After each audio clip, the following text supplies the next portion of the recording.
Halo siswa-siswi kelas 5 semuanya, kembali lagi bersama Miss Lia di video pembelajaran IPS tema 7 kita kali ini.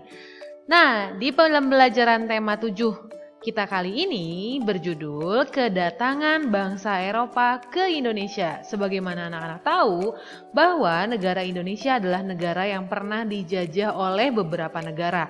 Nah, di video kali ini kita akan mencari tahu negara-negara apa saja yang pernah datang ke Indonesia dan apa tujuan mereka datang ke Indonesia.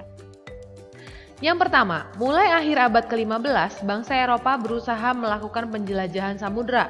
Bangsa Eropa yang pernah melakukan penjelajahan dan penjajahan di Indonesia dimulai oleh bangsa Portugis. Portugis pertama kali mendarat di daerah Malaka pada tahun 1511. Jadi anak-anak, Portugis itu adalah yang pertama kali dan mereka pertama kali datang ke Malaka tahun 1511. Setelah itu anak-anak, setelah Portugis maksudnya misalnya, bangsa Spanyol pun datang ke Indonesia pada tahun 1521 di daerah Tidore, Maluku.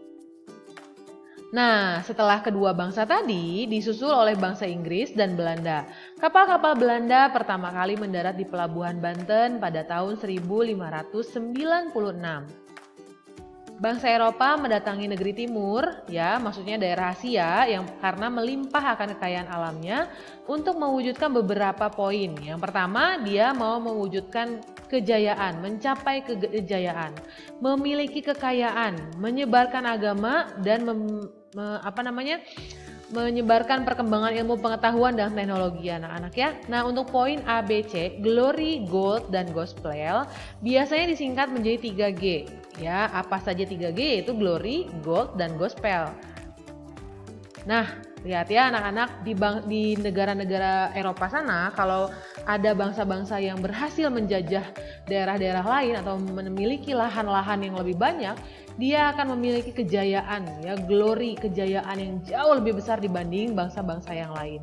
Begitu juga gold ya, karena hasil rempah-rempahnya, hasil sumber daya alam yang dimiliki oleh daerah-daerah yang dijajah akan diambil dan itu akan dijual dan menghasilkan uang yang banyak, menghasilkan kekayaan yang banyak. Juga nih, ini yang ketiga, dia menyebarkan agama yang dia anut sehingga banyak bangsa-bangsa atau negara-negara yang dijajahnya itu biasanya menganut agama yang sama ya dengan bangsa Eropa yang menjajah daerahnya. Juga perkembangan ilmu pengetahuan dan teknologi digunakan juga untuk selama mereka menjajah daerah-daerah jajahan mereka. Namun dari semuanya, tujuan bangsa Eropa yang paling utama adalah mencari rempah-rempah. Rempah-rempah menjadi komoditas utama yang paling dicari oleh bangsa Barat atau bangsa Eropa ya. Rempah-rempah digunakan sebagai penyedap masakan.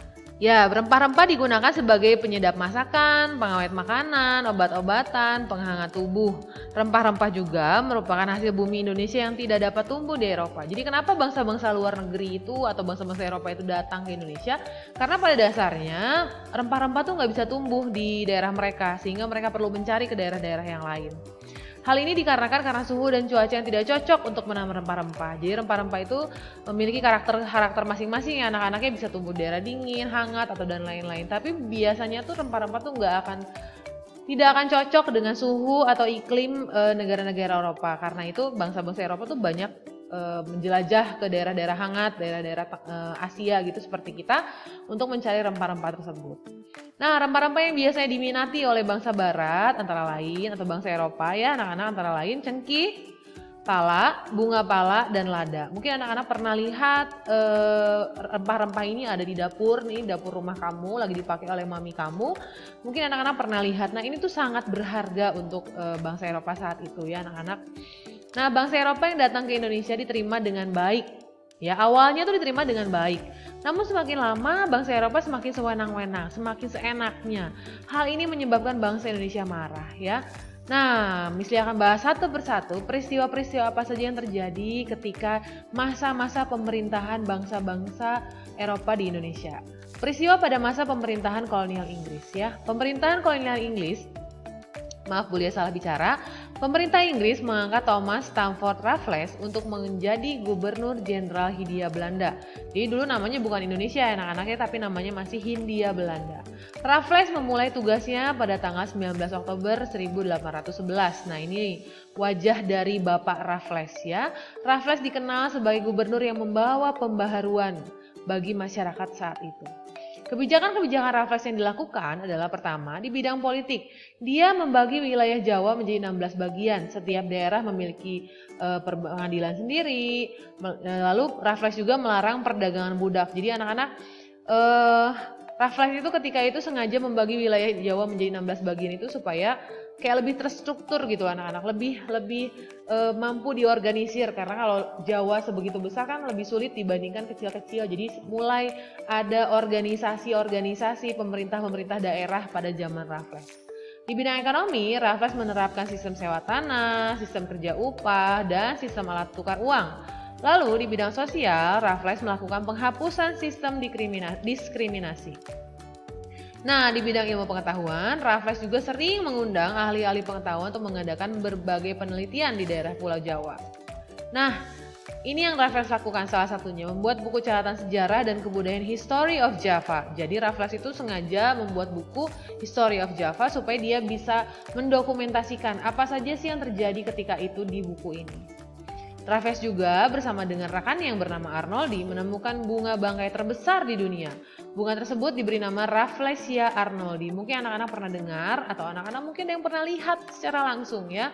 Nah, bunga Rafflesia arnoldi ini salah satunya ada di Kebun Raya Bogor dan dia itu besar sekali anak-anak. Jadi kalau bunga yang bisa kita lihat tuh ukurannya mungkin 5 cm atau 10 cm, dia tuh besar banget, mungkin hampir 1 meter ukurannya. Dan biasanya masyarakat Indonesia atau orang-orang daerah tuh menyebutnya bunga bangkai. Kenapa disebut bunga bangkai? Karena kalau bunga lain kita cium harum, wangi gitu ya. Kalau bunga ini enggak, dia berbau tidak sedap, berbau bangkai, seperti bangkai baunya gitu ya anak-anak. Dan dia tuh mekarnya itu hanya beberapa kali saja, tidak setiap hari dia mekar, tidak setiap hari dia berbentuk seperti ini, tapi hanya beberapa kali saja. Nah, yang kedua, peristiwa pada masa pemerintahan kolonial Belanda.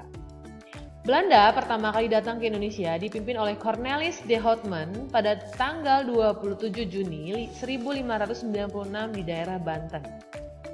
Belanda kembali datang pada tahun 1598 di Banten dengan tujuan untuk berdagang. Jadi awalnya Belanda tuh datang hanya untuk berdagang.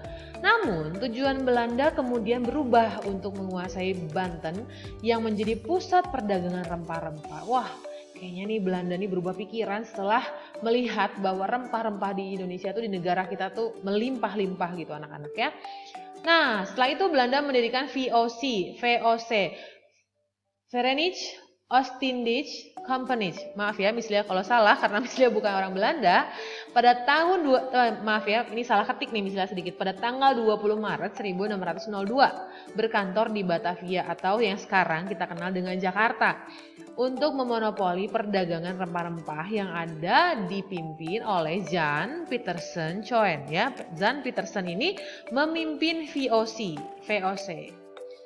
Nih Bapak Jan Pietersen ini, dia menerapkan kebijakan politik untuk membatasi penanaman jumlah rempah serta pelayanan kapal untuk mengawasi perdagangan rempah-rempah.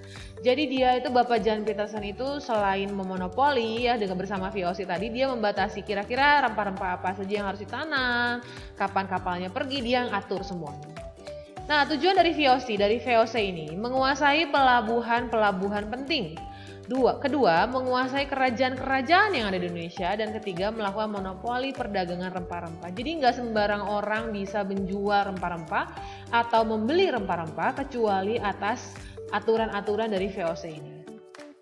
Nah ini adalah salah satu sisi bagian luar bangunan gedung galangan VOC di Jalan Kakap Penjaringan Jakarta Utara. Jadi kalau ada lihat anak-anak tuh masih ada lambang VOC ini ya. Nah sikap VOC yang semena-mena ini mendapat perlawanan dari rakyat Indonesia. Akhirnya VOC mengalami kebangkrutan karena ternyata anggota-anggotanya banyak melakukan korupsi dan resmi dibubarkan pada tanggal 31 Desember 1799. pada tanggal 15 Januari 1808, Belanda mengangkat Sir Herman Willem Daendels sebagai gubernur jenderal untuk mempertahankan Pulau Jawa. Jadi kan anak-anak zaman dulu itu waktu peperangan itu nggak ada kedaulatan khusus gitu, kayak ini Pulau Jawa ini punya saya, kamu nggak boleh ganggu, nggak ada waktu zaman peperangan itu. Jadi bisa sewaktu-waktu ada negara lain masuk direbut, bisa seperti itu ya anak-anak. Jadi semacam kayak rebut-rebutan gitu, jadi rebut-rebutan daerah, rebut-rebutan wilayah. Dan Belanda yang sudah menjajah kita selama 350 tahun, ketika menjajah Indonesia itu ada aja negara-negara yang datang gitu, yang berusaha mengambil daerah-daerah yang penting saat itu. Nah, waktu itu Belanda menyadari hal itu, dia mengangkat Sir Herman Willem Daendels untuk menjadi gubernur jenderal mempertahankan Pulau Jawa. Nah, kebijakan yang ditetapkan oleh Daendels, salah satunya bidang militer, dia membangun benteng pertahanan pembangunan pabrik senjata di Semarang dan Surabaya.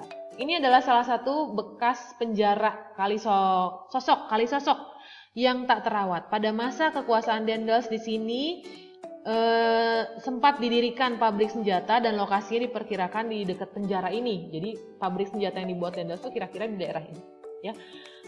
Nah, selain itu dia di bidang perhubungan juga melakukan pembangunan jalan dari Anyer hingga Panarukan sepanjang kurang lebih 1.100 km. Wah, itu luar biasa panjangnya, anak-anaknya dari ujung Jawa sampai ke ujung lagi. Nah, ini adalah foto saat Daendels bersama bupati daerah dan para pekerja yang akan membangun Jalan Anyer Panarukan. Nah, Daendels juga menerapkan sistem kerja paksa atau kerja rodi saat itu ya. Jadi ini salah satu fotonya ya, waktu mereka mengerjakan Anyer Panarukan ini, Jalan Anyer Panarukan ini dia dipaksa. Jadi bukan siapa mau ikut, nggak gitu, tapi dia dipaksa. Masyarakat Indonesia dipaksa kerja rodi untuk melakukan pekerjaan ini.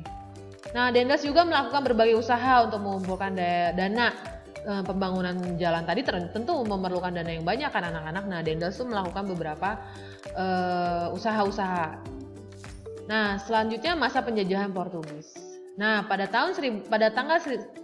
April 1511, Alfonso de Albuquerque melakukan pelayaran dari Portugis menuju Malaka dengan membawa pasukan sekitar 1.200 orang dengan 17 kapal atau 18 kapal.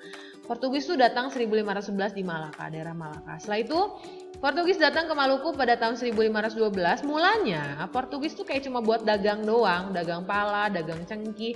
Disambut baik juga oleh rakyat kerajaan Ternate. Tapi tahun 1522, ketika itu Portugis membantu kerajaan Ternate untuk mendirikan benteng-benteng menghindari serangan kerajaan Tidore yang dibantu oleh Spanyol. Jadi kerajaan Ternate dan kerajaan Tidore ini sepertinya nggak akur gitu anak-anaknya. Jadi Portugis ngedukung Ternate, Spanyol ngedukung Tidore. Jadi mereka semacam ada ketegangan dan sepertinya mungkin akan ada peperangan gitu anak-anaknya. Nah, Spanyol dan Portugis ini, sedangkan Spanyol dan Portugis ini mereka sengaja gitu, mereka bersaing untuk menguasai rempah-rempah di daerah Maluku. Mungkin juga menggunakan kerajaan-kerajaan ini untuk saling gontok-gontokan, anak-anak saling menyerang gitu satu dengan yang lain. Nah, persaingan ini akhirnya berakhir melalui perjanjian Saragossa yang membuat Spanyol meninggalkan Maluku. Akhirnya karena terus-menerus adanya persaingan antara Portugis dan Spanyol, akhirnya ya kalau misalnya bisa katakan Spanyol kalah gitu ya, sampai dia yang pergi. Biasanya kalau yang pergi itu kan yang kalah kan. Ketika perjanjian Saragossa ini diputuskan, batas-batas wilayah yang menjadi kekuasaan Spanyol dan kekuasaan Portugis, Spanyol kalah, tidak berhasil mendapatkan Maluku dan akhirnya dia pergi dari Maluku. Akibatnya Portugis, kan tadi Portugis itu yang menang nih, Portugis menguasai Maluku. Nah, akibatnya ini Portugis malah memonopoli perdagangan serta ikut campur masalah kerajaan. Wah, ini bahaya kalau udah ikut campur kerajaan ya. Akhirnya Portugis berhasil diusir oleh rakyat Maluku pada tahun 1575. Perlawanan terhadap Portugis, ada perlawanan Kesultanan Aceh yang dipimpin oleh Sultan Iskandar Muda, ada perlawanan Kesultanan Demak yang dipimpin oleh Bapak Fathahillah pada tahun 1527, ada juga perlawanan rakyat Maluku yang dipimpin oleh Sultan Babullah tahun 1575. Nah, balik lagi ya, kayak tadi misalnya kayak masih ada deh, ternyata tidak ada ya. Jadi anak-anak, sesekian catatan dan pembahasan IPS tema 7. Sampai di sini anak-anak bisa lihat di catatan yang Miss Lia kasih beberapa hal lagi yang perlu didalami ada di catatan tersebut. Tapi Miss Lia sudahi video ini sampai di sini, pembahasan kita sampai di sini. Mudah-mudahan anak mengerti, mudah-mudahan anak-anak tidak terlalu cepat ya yang Miss Lia sampaikan. Ya, sampai jumpa anak-anak di video-video selanjutnya. Terima kasih sudah menyaksikan. Selamat belajar dan sehat selalu. Dadah semua.